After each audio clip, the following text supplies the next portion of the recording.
Hello, everyone, and welcome to day 2 of Listen Up the Power of Podcasting, Bulgaria's first podcast festival. I still remember it was last summer when we had Simon Adler, one of Radiolab's producer, in person in Sofia, delivering some workshops for Bulgarian podcasters. And one of my colleagues at the Association of European Journalists in Bulgaria, Ivan, he half jokingly suggested that there is such enormous interest for podcasting and Simon's workshop that we should do a podcast festival. Well, I'm extremely happy that we convinced some amazing people, podcast creators, producers, and hosts to join us now in November, of course, virtually, for this podcast festival organized by the Association of European Journalists in Bulgaria. The event is made possible with the kind support of the Friedrich Naumann Foundation and America for Bulgaria Foundation. Just a quick housekeeping announcement for those of you who need translation in Bulgarian. Please click the interpretation button at the bottom of the Zoom menu and choose the Bulgarian channel. For those of you who are watching us on Facebook and on YouTube, please make sure to refresh your page after the break because we will stop the stream and then resume it in 10 minutes time. Again, I'm very glad to see that you decided to spend the evening with us. Thank you in advance. I'm sure you learned something interesting tonight. We have some amazing speakers coming up. But before that, I want to invite Nancy Schiller. She is the president and the CEO of America for Bulgaria Foundation to say a few words. Thank you, Boriana. Since I don't qualify as one of those experts, I'm going to keep my comments very short. According to experts, podcasting almost doubled over the past 5 years globally. And I'm glad to see such interest in Bulgaria is growing. It's truly amazing how much more you can see when you just listen, as one of ABF's podcaster friends, Camilla Bath, recently highlighted.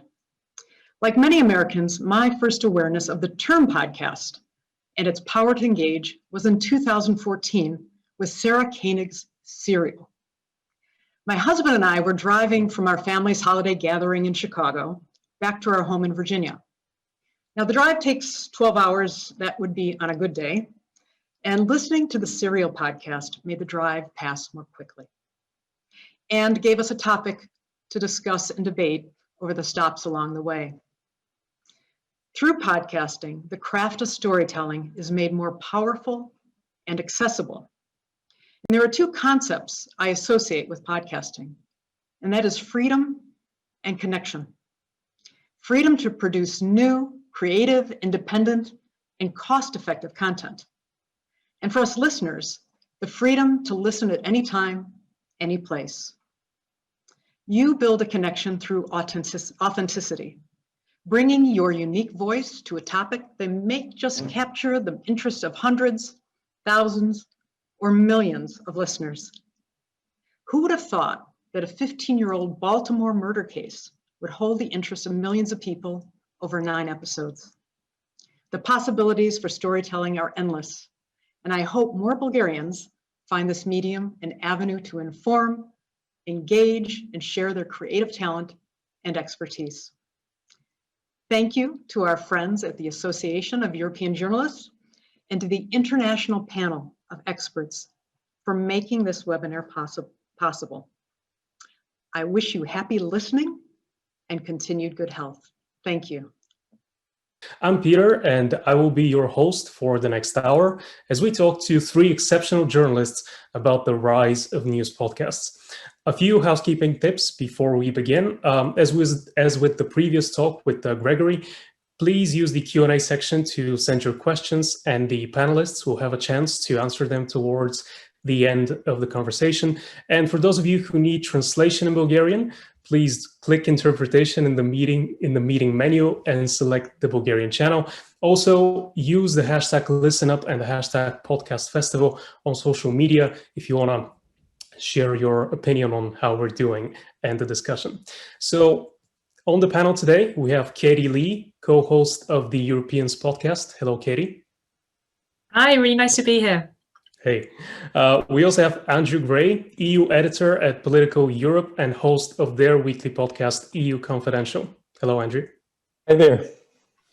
And finally, we have Zornitsa Stoilova from one of Bulgaria's leading newspapers, Capital Weekly. She hosts their weekly show, The Voice of Capital. Hello, Zornitsa. Hi. Hey, so in recent years, podcasting has radically changed the way that we consume news. And with that in mind, we're going to talk about the successes and challenges news podcasts face today and explore different approaches newsrooms can take to better serve their audiences. First, let me start with a question for all of you. News podcasts have come to play a major role in our everyday life as we try to stay informed about local and international events.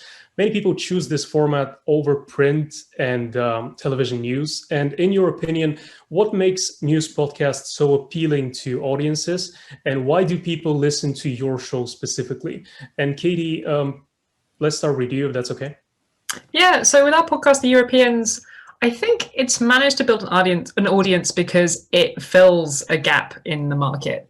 In that before we started it back in 2017, there were a couple of podcasts about Europe, but they were very much for people within the Brussels bubble. And what we wanted to do was make a podcast that didn't feel like a traditional news podcast or didn't feel like radio. We wanted it to feel like a conversation between friends that you were just listening to at home or on the train. And I think that's why people like it. Obviously, it is serious, it is very well researched, but it has a very informal tone. Me and my co-host have been friends for a very long time, more than 10 years. And I think that really shows in our relationship. We don't take it too seriously. So I think that's probably it. The other thing that's interesting is that a lot of Americans listen to our podcast, which is something that surprised us. We made this podcast for people that live here, but a surprising number of Americans listen to it because they just don't get to hear that much about Europe in their own national news media. So that's quite interesting.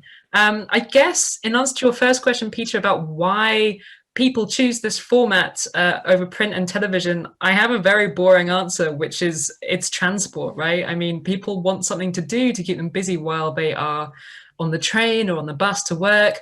Obviously, that has been less of a issue this year with many people working from home. But I think that's definitely why we've seen such a massive rise over the last few years. It's people who are listening on their way to work and home.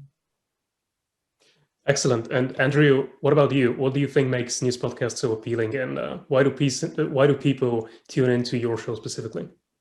I mean, I think as Katy says, commuting has played a big part of it, particularly also because you can actually download a podcast. So even if you're, in the London Underground or somewhere where you don't have great signal, you can still listen to podcasts when you can't, use the internet or do, other things that you might do on your, your mobile phone or your tablet or whatever. So I think that's certainly part of it.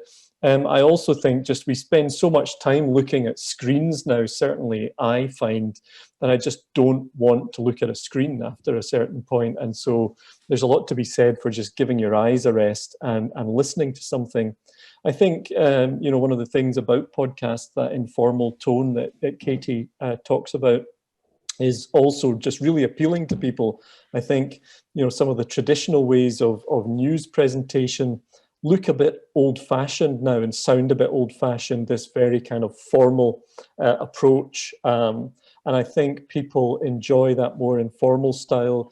Another example of it would be Brexit Cast, which was a kind of breakout hit with really just, a bunch of journalists talking about the news. There's nothing very, there's nothing very high tech about that, but it works very well. And, a lot of that just comes down to the content and the knowledge that those, individual presenters are bringing to that show. And I would say that's the same with ours. I mean, I think a lot of podcasts have a community, right? They either build a community or they're trying to serve a particular community. And in our case, obviously, unlike Katy's podcast, ours is very much partly for the Brussels bubble. There are a lot of people who kind of eat, sleep, breathe EU politics. Political Europe aims to serve them. And so a lot of them, like to have their news now or like to listen to podcasts. So we wanted to be very much, in that space, if you like. But we also want to kind of demystify and make the European Union and how it works accessible to a broader audience across Europe. And so that's our secondary audience, if you like, but also very important to us. And like Katy, we have a lot of listeners in the US, I think, who want to understand more about the EU specifically and how it works. And so we aim to do that as well. So I think, as I say, we have these kind of two audiences, a kind of inner circle, if you like, but we also want it to be accessible to this outer circle as well. Yeah, interesting. I completely agree with that. And if we turn our attention to Bulgaria for a second, Zornitsa, podcasts are relatively new in terms of, like the format for Bulgaria. What do you think makes Bulgarians listen to podcasts? And again, what about your show specifically? What have you found about your audience?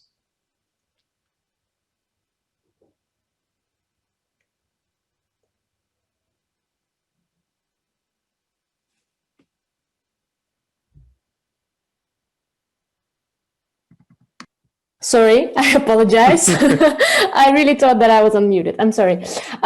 So I think with the world in Bulgaria in particular, so confusing and information overflowing, people are often missing the big picture and are yearning for deeper understanding. And I personally see the rise of podcasting as a way to slow down, of this whole movement of slowing down, of, trying to carefully select what comes into your daily life and into your home now in 2020. And I don't know, I connected with the search for more meaningful conversation. Personally, for me, I figured that I want to go into podcasting as a media professional or during my maternity leave, because while I was at home with my baby, I needed a hands-free medium, and I was listening to a lot of audiobooks and podcasts, and that was my main platform to consume information and entertainment. And I couldn't keep up with the current news cycle. I didn't want to be honest. And I noticed how deep and engaging this medium can be, and that I can learn so much more this way. And when I was offered to lead Capital's audio projects, I really could put that into perspective. I mean, the weekly show that I'm hosting, The Voice of Capital, I think it really showcases this idea, because each week we choose to focus on just one important story of the week, and in 20 minutes we try to dive deeper into it and to provide our listeners with background information, with context, with analysis, so that they can form their own opinion, basically. And sometimes we choose a topic that is popular and that everyone talks about. Sometimes we want to highlight something that we have worked on, which our journalists have done extensive research or investigation about it. And I think basically in Bulgaria, this is our legacy as a media, to try to explain why something is happening, to provide a context, a meaning in the whole chaos, and so that our readers or listeners can make informed decisions about their lives and their businesses. Mm-hmm. And Andrew, what inspired you to start a podcast at Politico? I mean, what inspired Politico to start a podcast? I guess I wouldn't say we're quite jumping on the bandwagon, but we could see that was obviously an expanding area. And there were a few of us who were already kind of big podcast fans within the organization. Some of us also with some radio experience.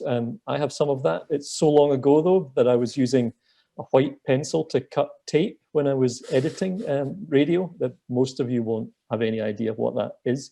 But that's how far back I go in radio, and I hadn't done it for a long time, but I'd always missed it. So I was very keen for us to be kind of involved in audio. And our original host, Ryan Heath, who also was the original author of the Brussels Playbook, the newsletter, was also very keen to do something. So it was partly, just an enthusiasm among the team, but also a realization that this was, a growing platform. It was a new market, it was an expanding market, and we wanted to be there. So a combination of those two things. And I think you'll find that actually again and again that, there's a big, just about everybody who's doing podcasts is doing them because they really enjoy doing it. Whether they're doing it for a living or a hobby or something in between. And so there was definitely a big part of that. It's always been a kind of passion project with us, and the various spin-off podcasts that we've done, would be in the same category. Katy, on your show, you discuss politics and culture with your co-host Dominic, but you have a different approach, I would say, in contrast to most news shows. You like to explain complex issues through human-centered stories. And I remember one time Dominic went to a bar in Budapest to talk to locals about Viktor Orban. So my question is, why did you choose this informal approach, and how do you find interesting people to report on around Europe? Yeah, I mean, I guess part of it was just that we wanted to make a podcast that was for people like us, really. It was the podcast that we were surprised didn't exist in the world, and it kind of felt like, oh, no one's doing it. I guess we might as well do it. I guess specifically for us as two British people living on continental Europe, our podcast grew out of Brexit to some extent, in that both of us felt quite frustrated with the way that Europe and the European Union had often been portrayed in the British media. It was always something that was very abstract and remote from your lives, and it's just basically a bunch of old white men in suits who are making decisions that you're probably not going to be able to understand. So for us, it was really important to take that informal approach and kind of try to demystify Europe in a way that felt really accessible and approachable. And the idea really was that we were people like our listeners to some extent, which is that we are Brussels bubble outsiders who feel guilty that we don't know more about what's happening in our backyard. Especially as Brits, we often felt like we knew way more about American politics than politics in neighboring countries. So the Europeans, to some extent, our own sort of voyage of discovery, if you like, it's us also learning and trying to understand more about neighboring countries. In terms of how we find interesting people to report on, a lot of it is just reacting to the news of the past week or the past 2 or 3 weeks. Perhaps, there might have been some interesting development in Poland or wherever it is. So we will try to find somebody who is involved in the story and talk to them. But increasingly, we get guest ideas from our own listeners. People often email us saying, hello, I'm in this country. You might not have heard about this person, but they're doing really great work and you might want to talk to them. And that's something that we really encourage. We like this idea of having, as Andrew says, a community around our podcast and feeling like it is a little club almost, and that people can really get involved if they want to in helping to shape the show itself. Yeah, I think this connection with listeners is quite important, obviously, and I think it's very beneficial. On the topic of understanding, the continent, Andrew, Politico is famous for its hard news coverage, and the world and Europe is such a difficult place to understand right now. For Europe specifically, this year has been quite challenging with COVID, with Brexit, and with protests in many countries, including Bulgaria. How do you manage to break down all of these events and keep your listeners informed without overwhelming them? Yeah, I mean, I think a lot of it comes down again to that conversational style. And I think that the thing that we're very fortunate to have is a big, newsroom, which I can't remember how many nationalities and languages we have. I think we're into the 20s in terms of how many different languages are spoken. I think it's about 25, 26. So we have a newsroom of about, more than 70 journalists who come from across Europe, who cover a lot of different topics in great depth, including healthcare, for example, which has obviously come to the fore this year. And then we have people who may cover a particular topic, but are also specialists in a particular country because they've, lived there or they're from there. And so we're able to draw on this newsroom and really pick a topic, whatever might be the topic of the week or the topic of the moment, and normally find people within the newsroom who are, very well versed in that topic. And then I think the next stage in terms of, to your point on not overwhelming people, is to try and do it in that conversational style. So, very much as if you kind of were meeting with friends, or you're overhearing a conversation in, a bar or a cafe between friends. And so to keep that kind of informal tone, not to be scared to ask the very basic questions, and just let the expertise of the people you're talking to come out in the course of the conversation. So I think that's been a big advantage for us this year, is to be able to kind of draw on that newsroom. And that's something we've tried to do more and more in the podcast, is just, draw on the expertise of the people we have, even if they're not physically with us in the newsroom, which sometimes is a bit of a challenge. But, we normally have somebody on the end of a Zoom connection who can help us out. Zornitsa, I think we can say the same about the style of your podcast. It's quite conversational, but it's also very interesting and informative, obviously. So I'm interested in, how does your podcast complement your print coverage? Because you talked about the legacy of your media. So how do these two things work together? They work very well, actually. I mean, through the podcast, we are actually sharing the best journalism that we've produced in the print edition or in the online edition this week. And we do what Politico does, basically. I mean, we try to showcase our journalists' expertise and knowledge in specific industries or topics. And I think the two platforms, podcasting and online and print edition, really complement each other, because in the podcast, we always mention, if you want to dig deeper in the story, you can find more online, or in print, you can find more interviews, more timelines, graphics, etc. And I mean, in 2020, we are not a newspaper anymore. I mean, we are a platform, media platform, that have different distribution channels. And yeah, all that being said, we continue to experiment with our format, and actually now we are trying to include more voices outside of our organization, like interview business leaders and economists and analysts on different topics.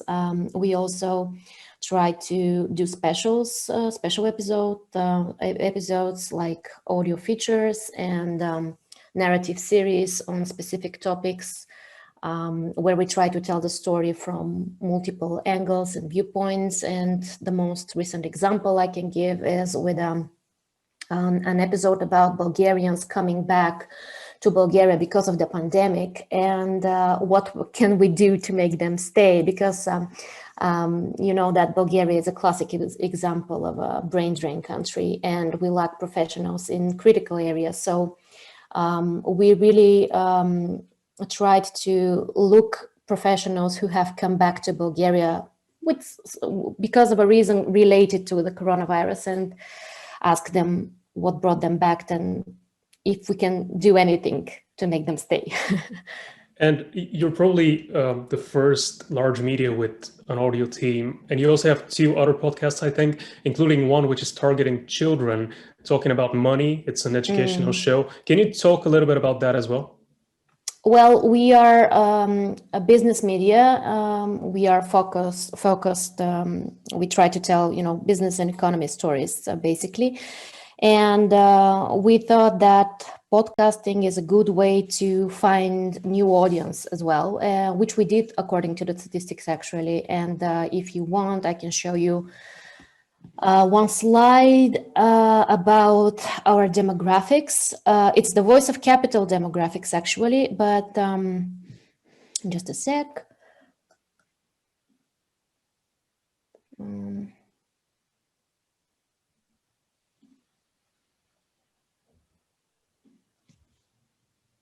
Did I manage to share my screen?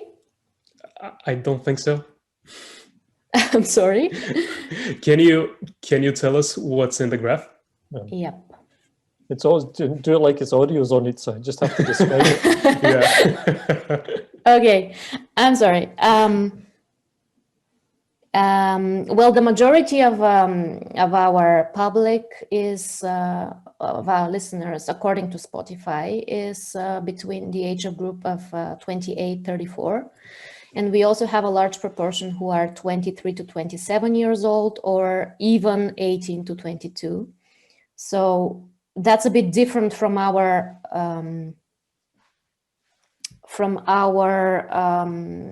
online demographics and from our print edition demographics. So that means that we've started talking to new people, which is great. And that's why we decided to do this educational podcast that is called Kids and Money. And yeah, it basically, we invited young people from 9 to 18 years old to ask their questions about the different topics connected with money, such as, I don't know, how can I make a business? How can I start a budget? How do banks work?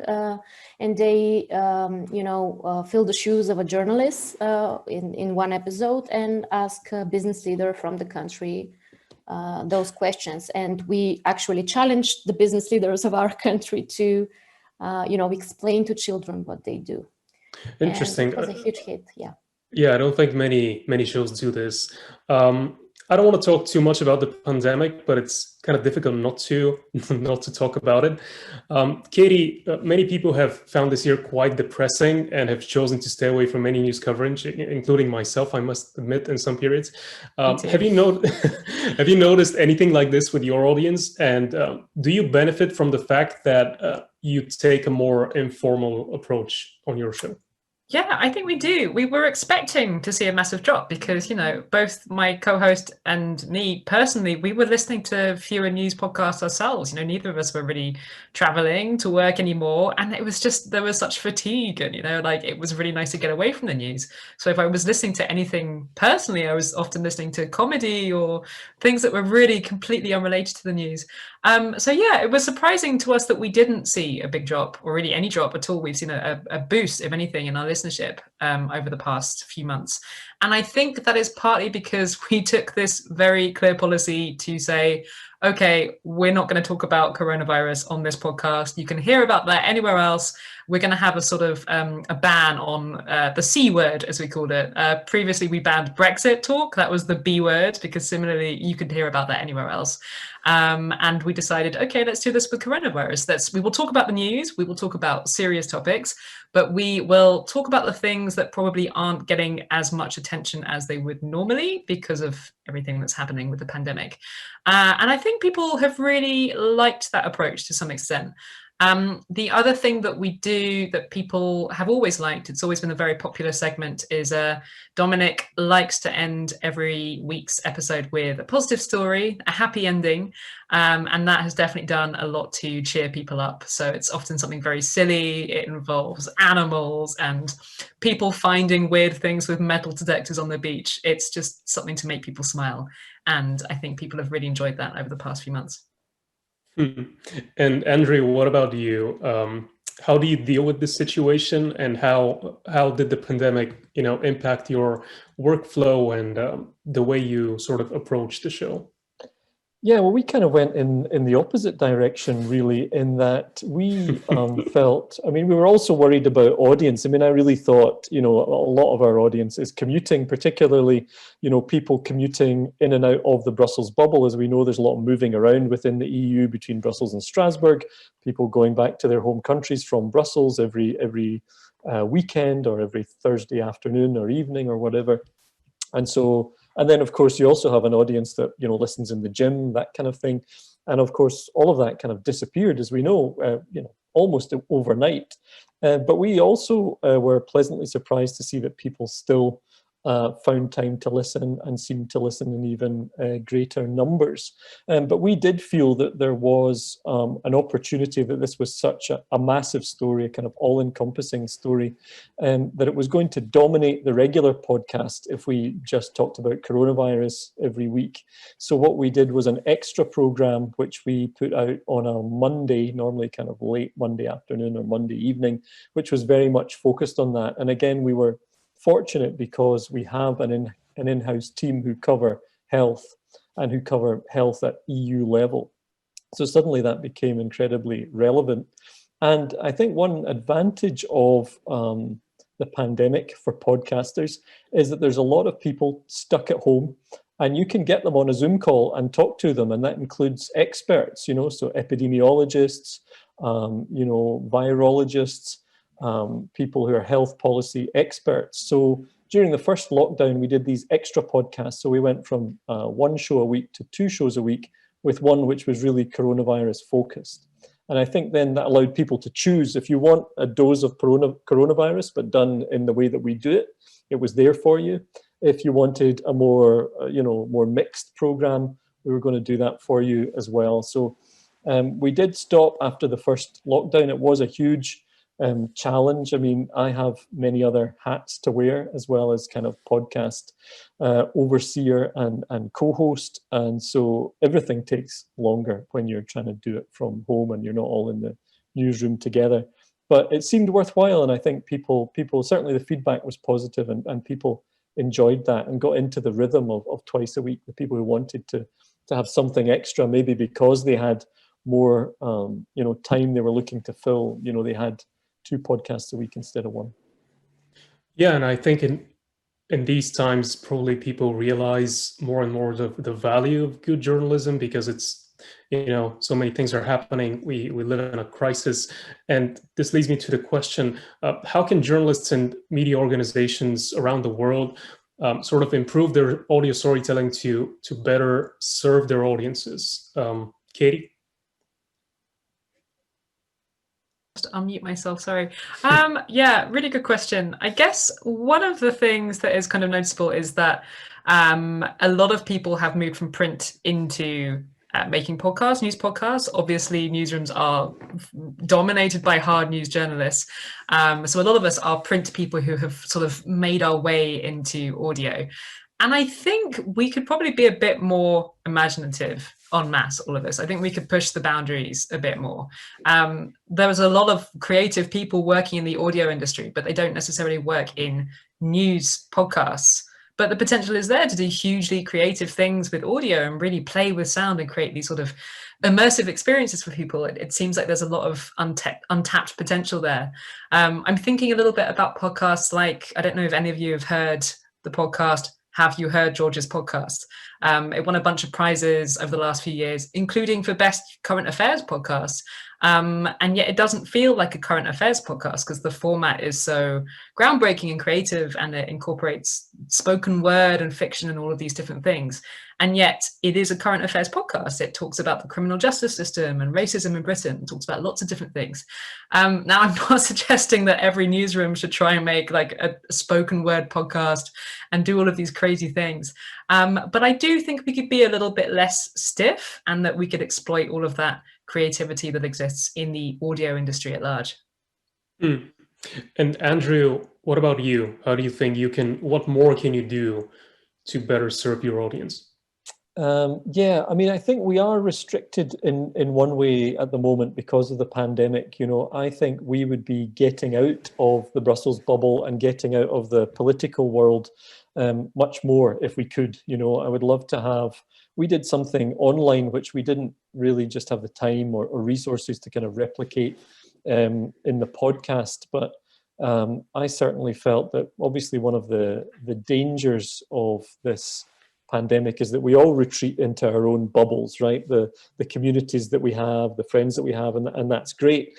But again, it just all kind of accentuates this problem, which we know is a problem with, you know, the rise of social media, of kind of living in an echo chamber. And one of the things I felt was that we were kind of almost retreating into that. It's very hard to do the classic journalistic thing of just getting out there and trying to kind of get beyond the bubble. And so we did an online thing where we spoke to mayors or local leaders in communities of all 28 European countries, in other words, the EU 27 plus the UK, you know, a range of, you know, countryside, small towns, provincial towns. And I would have loved to have done something similar like that in a kind of audio form. And, you know, we put all this together online and asked them all the same sort of questions so you could compare between countries and communities just what they were dealing with the coronavirus. So I would just, I think we can obviously find creative ways to still do that, but obviously it takes a lot longer. But I think as soon as this is over, or as soon as things are relaxed a bit. What I would just love us to do more of is kind of getting out there beyond these kind of political bubbles and trying to kind of feed back into them, what people are saying about, what they're experiencing at the moment. Yeah, hopefully we're going to have that chance. I mean, around the world, and like most newsrooms are going to have that chance. But I want to go back to Zornitsa with the same question, because I know that in Bulgaria, the media situation is different, and most news organizations function with limited resources. But again, what would you do in terms of your audio storytelling to improve your coverage and, again, better serve your audience here in Bulgaria? I would love to do more field reporting as well and more human-centered stories.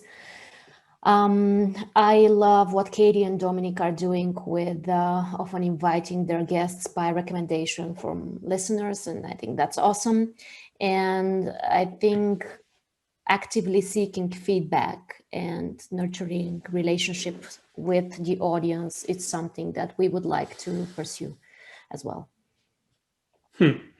And what have you learned, all of you, since you started the podcast? I know it's a very general question, but what are the most important lessons?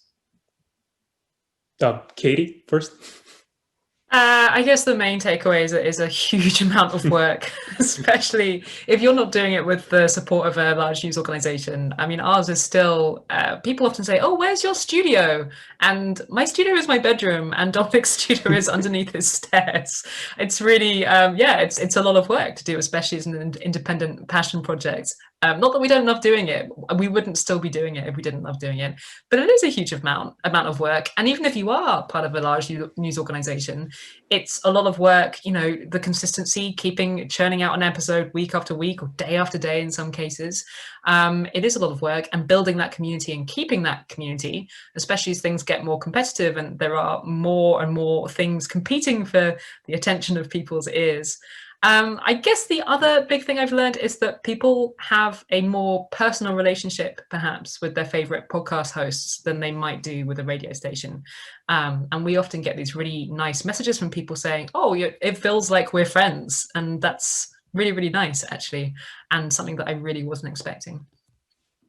And Andrew, what about you? What did you learn? Yeah, I think we've learned a lot. We also started, even though I would say we're kind of medium-sized news organization, and we don't have a studio, and we started with some pretty basic equipment, and in some ways actually we had some pretty basic equipment and we had some fancier equipment, and that was actually a mistake, because you don't really want kind of studio quality microphones if you don't have a studio, because it's just going to pick up too much noise that you actually don't want people to hear. So there were some technical things, a lot of technical things we've kind of learned on the way. But I think one thing that I think people don't realize, I completely agree with Katy, is, the two things are, it's harder than it looks and it takes a lot longer than you think. But I also think that sometimes people think, partly because a lot of podcasts have that kind of informal style, that it's almost just like you sit down and, talk for half an hour. Maybe you play in some clips and that's about it. And the bottom line, I think one of the things we've really learned is, this is still journalism, and the things that make journalism good are the things that make a podcast good. And that means, thinking about it a lot before you start what you're doing. It means going through a kind of editorial process of, a first draft, working with that, editing it down, checking that what you've got there is accurate, going through another round of editing. So all of the things that finding the right people to talk to. So in other words, all the things that go into making, a good kind of journalistic product, whether it's a story or a TV documentary or anything, apply to podcasts, even though they sound, there's a lot of work sometimes goes into making something sound like not a lot of work went into it.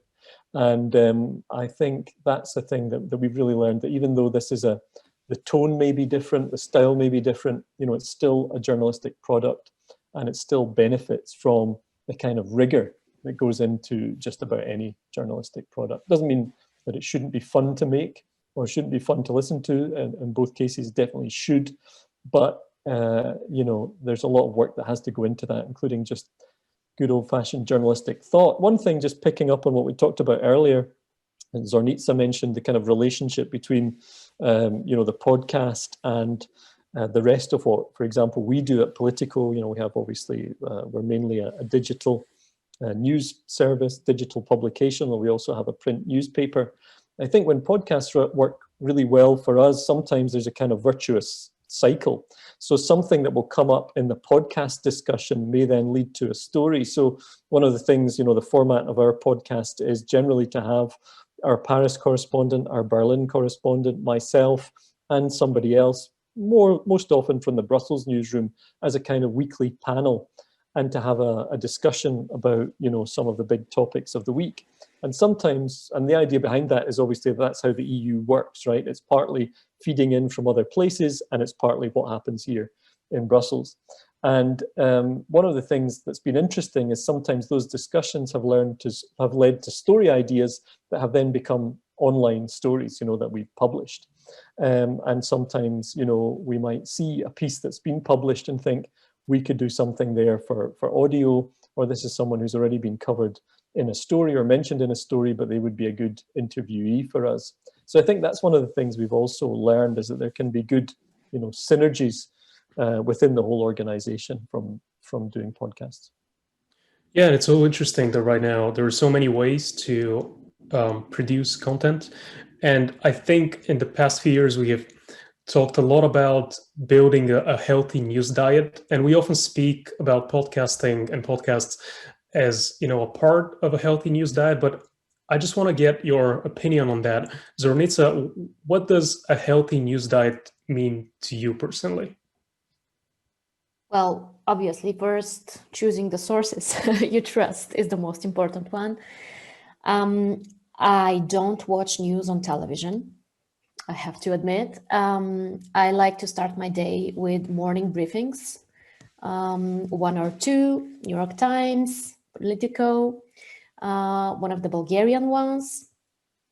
I listen to a lot of podcasts, and I try to really make time in my day to a few or a one long form pieces whenever I have 15 to 20 minutes. That's what I do. And Katy, what about you? What advice would you give to the audience in terms of, you know, again, building a healthy news diet? I think Zornitsa's diet is very admirable, and I wish I was quite so well behaved. I spend way too much time on Twitter, and that would probably be my advice. Spend less time on Twitter. It's a hellhole. It's not that bad. But one thing I do try and do with Twitter, actually, that I don't really do in terms of my other media consumption, is I do try to keep in my timeline voices that I disagree with, because obviously one of the biggest issues over the last few years has been that we find ourselves more and more in echo chambers. So yeah, there are a surprising number of people in my timeline that I disagree with, which doesn't always create the sort of friendliest of atmospheres, but I think it's important that they stay there. I don't want to just be surrounded by voices that I agree with all the time. I think that's probably not too healthy. Yeah. I want to ask a personal question, which I'm very curious about. So many journalists who are hosting news podcasts previously had literally no experience with any kind of multimedia coverage. And in the beginning, did you find it, if this was the case with you, did you find it difficult to actually speak to an audience instead of just writing? And what was this experience like for you, Andrew? Yeah, well, as I said, I had done radio, local radio in Scotland a long, long time ago, and I really loved it. But I didn't have a lot of formal training, and it was a long time ago. And I think one of the things that does come with, you know, a lot of this, you hear people talk about this a lot in kind of radio and podcasts and audio, is finding your voice. And, you know, it's the same with writing, right? It's finding a kind of way that works for you to communicate. And that does take some time, I think, even if you've had some experience of doing that, you know, a long time ago. You know, certainly the formats and things that I was involved in were quite different, and I was much, much, much younger. So I think, thankfully, that does come with practice. There's something very good about the routine of having to do it every week. And I think that really helps. I think one area where it can take a while to develop is even if you have been a journalist and you have done literally thousands of interviews, if you're doing an interview, which is basically a news gathering interview, right, trying to find out information. Not all interviews are like that. Obviously, if you're a journalist, you might be doing a more featurey interview. But what you're doing with an interview that you might use in a podcast, particularly if you're just going to use that, pretty much an edited down version, it's much more of a conversation. And so, you want to, or I certainly feel like we want to strike a balance between challenging people, holding them to account, challenging their points of view, but doing that in a way that doesn't grate with the listener, doesn't feel too aggressive, and still feels like a conversation, because a good conversation can often involve people challenging each other, right, even if they're friends. And so I think that's a new skill. And again, with a lot of these things, it comes with repetition, right? It comes with doing it again and again. It comes with listening back and thinking, that wasn't very good, don't want to do it that way again. And finding that kind of balance and finding, for example, ways to interject that sound okay when you listen back. And sometimes, of course, you can do that with visual cues, but finding ways to make it more of a conversation so that it's not entirely the interviewee, not too much of the interviewer, of course. It shouldn't really be about the interviewer. But I do think, again, you want it to be that kind of, almost like a group of people that might come to your apartment or your home. And maybe the regular hosts are the people that are friends, and maybe they've brought somebody else along this week who, you're interested to hear what that person has to say. So how do you kind of make that into a conversation that works for everyone? I think that's one of the things that you need to learn as a kind of podcast host or interviewer that's quite different from the interviewing skills that you might have developed, as a print journalist, if you like. I want to get to some audience questions, but before that, one question which concerns the future of news podcasts. What do you believe are the challenges are going to be the challenges in the future? And could podcasting be a sustainable platform to distribute news? Zornitsa. Well, I think the challenges ahead of podcasts are not very much different from the challenges news media is facing in general. I mean, to find a sustainable business model is, I think, the most important one. Also, maybe better tools and methods to measure your performance and your audience. And I think in this area, even the platforms that we use to distribute our content are not very detailed and not giving us enough information yet. Also, I would add that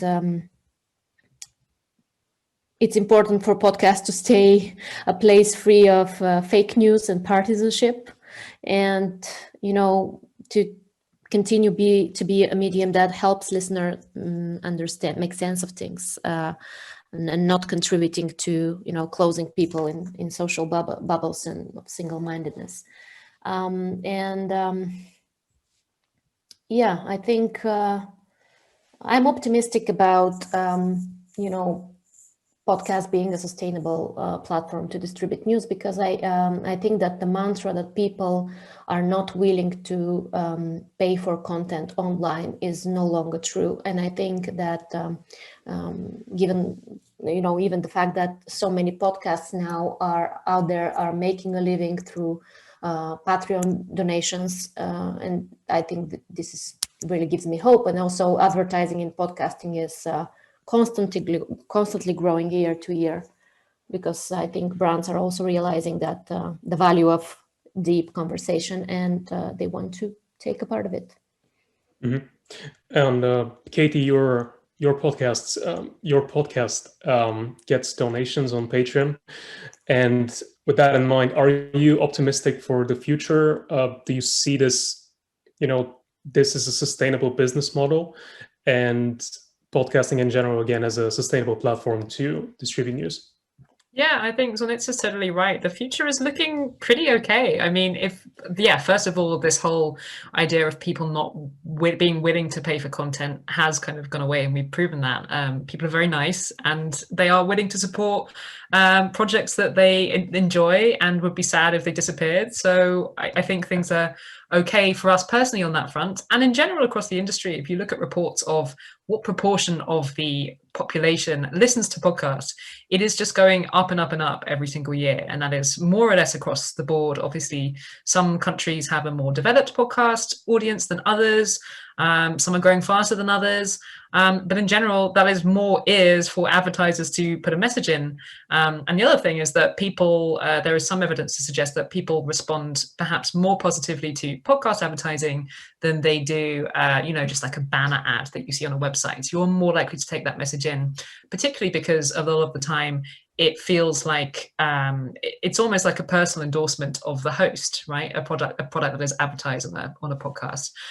So on that front, I think things are pretty good. However, I would also say that the fact that the podcast market is growing means that things are getting more and more competitive for podcast makers themselves, particularly in the news sector. If you think about, just speaking about the English speaking world now, how many large news organizations have tried to launch daily news podcasts over the last few years to compete with the daily from the New York Times. There's a lot of them, and they're all competing for that slice of people's days listening on the tube or on the bus. So things are getting increasingly competitive on that front. I think it's good. I think competition is good, but it does mean it will be harder to get a slice of that pie. And Andrea, I want to get your perspective on this as well, given that you're a part of a major news organization. What is your, again, are you optimistic for the future? And what do you think is going to happen with news podcasts? Yeah, I'm a bit of both. I agree with Katy that even as listening is growing, I mean, there are an incredible number of podcasts out there. I mean, it does look, every second person's Twitter biography seems to include the fact that they host a podcast. And at some point, there's going to be more people making them than listening to them if things go on at this rate. So, I do think there's going to be a bit of a shakeout at some point.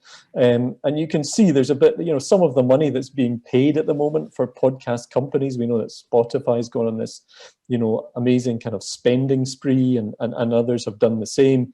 I mean, you don't have to be an expert economist to say that some of this stuff looks a bit like a bubble, and you wonder, where everything is going to be, if and when it bursts.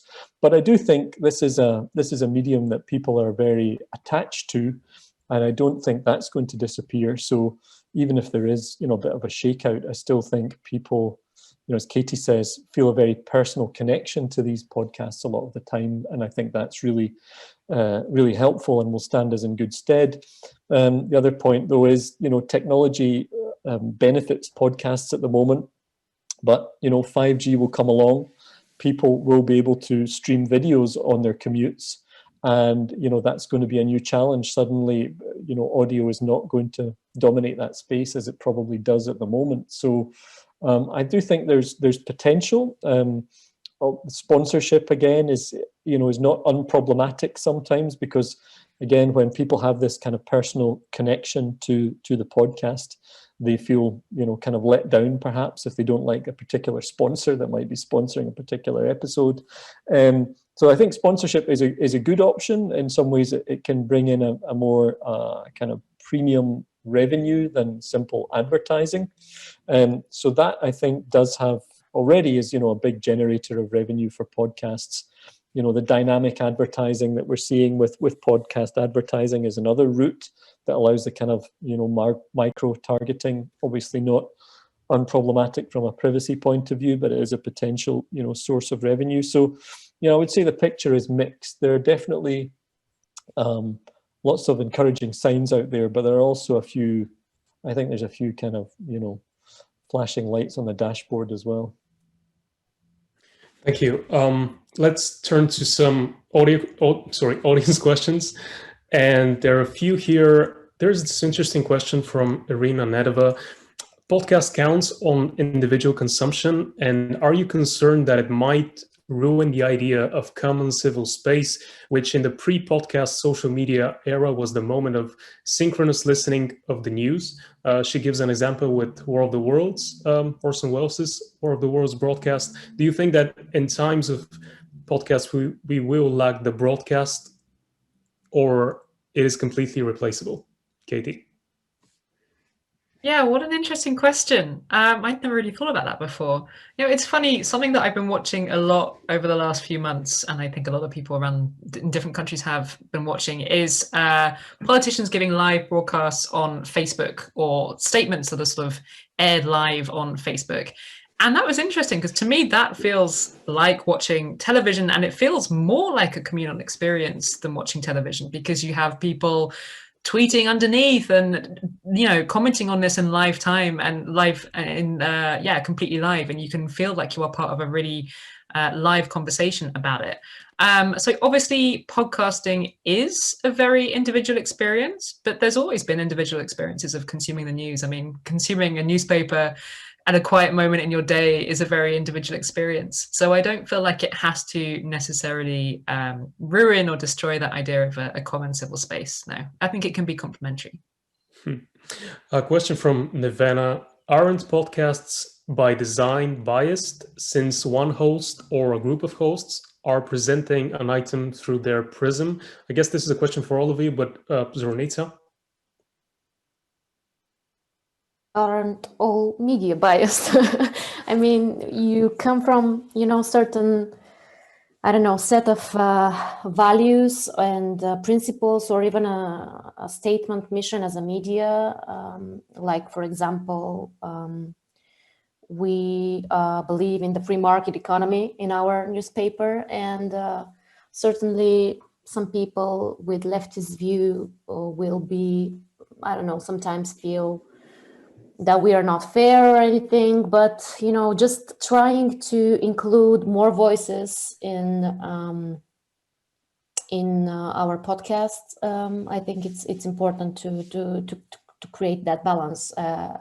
This is what Katie mentioned with the answer to the previous question, I think. And Andrew, what about you? I think you talked a little bit about this, but do you think podcasts are biased? And can you talk a little bit more about the whole concept of objectivity in media? Well, that is a big issue about which many theses have been written. I mean, I think both of the questioners raise really interesting points. I mean, I do think, this is the thing, we would probably like to see ourselves as podcasters as there's a bit of a moral kind of mission or purpose of people. I think people generally who make podcasts think they're doing good in some way or other, and hope that we are. But I do think it's fair criticism to say that in a sense, and this is just the way the media has gone generally, it does allow everybody to kind of pick their own version of the news, right? And we're no different to that. And if you look at some of the most popular political podcasts, these are not even-handed analytical looks at the news. In a lot of cases, if you look at Pod Save America in the US, for example, I mean, we know exactly where that's coming from, and that's catering to a political point of view. So I do think there is, I mean, this is just the nature of the way the media has gone, that broadcast in the old-fashioned sense is being replaced by a kind of atomization, right, where you can pick your news channel that reflects the way you think the news should be presented, and you can pick a podcast that does that too. And that does lead into the question of bias. I mean, I would say, yeah, I mean, every news product, if you like, reflects the experience and analysis, if you like, of the people who make it, and also of the audience that it's catering for. I mean, that's going to affect how it views the issues, what it prioritizes, all of those things. Within that limit, what we certainly try and do, and this is one of the benefits, I think, of having a kind of multiple host format. If you have that kind of panel format, you can at least have people who are from different parts of Europe, and so can reflect partly their personal take on the news, but also reflect partly how it is being reported there. So whether that's in Berlin or in Paris or Central and Eastern Europe, it's never going to be perfect.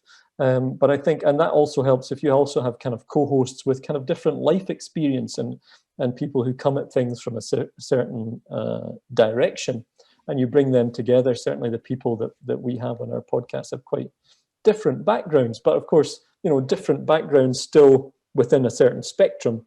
And so, I would hope that helps broaden the perspective a bit, but I wouldn't claim that it, gives a complete 360-degree view of everything. I don't think, that is quite possible, but, I think we can all take steps to try and make sure we're, opening the aperture as wide as possible. Mm-hmm. A question from Andre to Katy. Katy, you're the only representative of an independent podcast on the panel. Would you consider selling out to a big news outlet? Well, are you offering, Andre? If you want to offer me billions of euros for the Europeans, let's talk. It's a funny one, because at the beginning when we set up the podcast, we had really big dreams about going really big. And there were definitely times when I was editing extremely late at night on top of my day job, a very busy reporting day job, trying to make a podcast as a stupid side project, where I was like, oh God, why can't we just get bought out by a massive news organization, and then there'd be a producer and I wouldn't have to do all of this, and it wouldn't be my problem anymore. So that early on in the Europeans journey was, something that we talked about as being, what if this happened? Wouldn't it be amazing? But as time's gone on, that idea is less and less appealing to us, actually. We really like being independent, and the idea of, having to restrain from talking about certain topics because there was some sort of financial interest. I don't know. So we were part of a news organization that had a big sponsorship from, or was carrying lots of advertising from a massive oil company. And that meant that we couldn't talk about the oil company. It's just a completely random example, but this kind of thing, I think, would make us uneasy. So increasingly, we really, really enjoy having the independence and the freedom that comes with being independent, even though it means that we're still really small, but there's good things that come with that. Well, I guess my last question is, again, to all of you. So once this pandemic is over, what more would you like to see from news podcasts? Is it explainers, investigations, field reporting, etc.? You talked about this a little bit, but again, what more would you like to see from these programs? Andrew, first. Yeah, I'll just say something briefly in defense, because I see it's come up in questions as well, of sponsorship and things like that.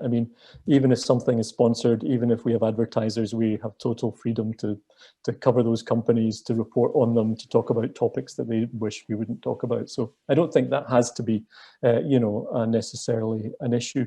In terms of what I'd like to see, I guess it goes back to what I was talking about earlier, which is that I would love to see us just get out of our bubbles a bit more, and find out what's been going on out there when we haven't been able to report as we would have liked.